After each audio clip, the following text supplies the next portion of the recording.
Now, the foundation, tell us a little bit about that, how that got started. Well, I always tell people that the day my life changed completely was November 28, 1999, which is the day my son was born. And, thank God.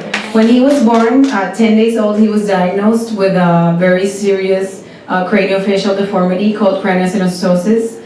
And it was a very, very dark period for our family. Me especially, it was very confusing because it was the first time in my life that I got something that I couldn't fix, that I couldn't make better. I couldn't just work harder and make it go away. So it was something that was very frustrating. I was angry. It was extremely difficult. And it was a journey for me to find myself and to find the right path for me in life.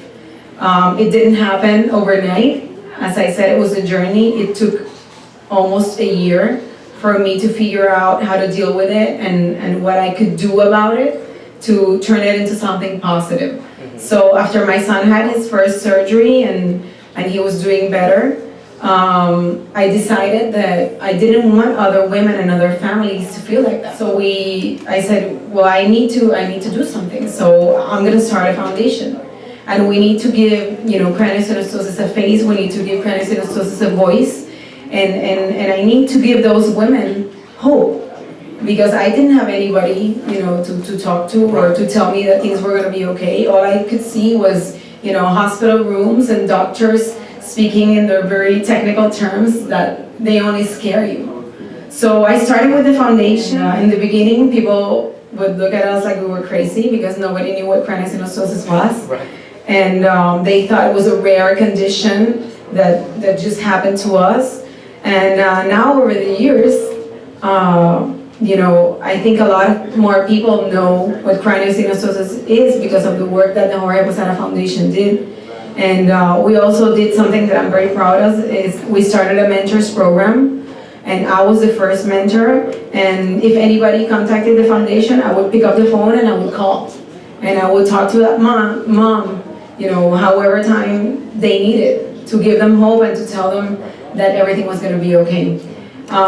We had the foundation, thank you. We had the foundation for 12 years, and then in 2012, we actually merged with My Face, which is a bigger foundation, and I was also a board member there. And we made the transition because they help children with all craniofacial deformities. Where my foundation only helped children with craniosynostosis, this one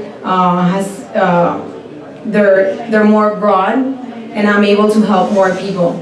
So we decided to join forces, and as a matter of fact, we had an event last night to raise funds for My Face, and I was able to host it. And I love it. It's a part of my life that I really, really enjoy. Giving back is extremely important.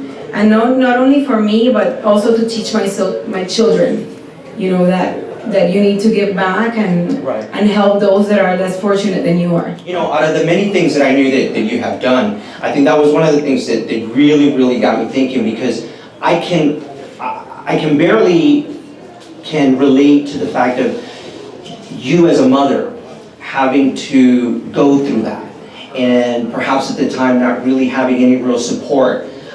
Maybe no foundations out there, right? My Face probably wasn't, built. So you're going through this struggle, and this, as you mentioned, a very dark period, but you managed to turn it around, and you create something so wonderful, such a silver lining behind it. I think that was one of the things that really touched me, that at the depths of such despair, and that you could really turn it around. And not only that for yourself, but become a life coach, and then teach others. I love what you said, that you would pick up the phone and call that mother yourself, because that kind of support, that kind of empathy, just means so much to them, but you could relate to that. So I just think that's wonderful, and I really, really applaud you for what you do, and thank you for that.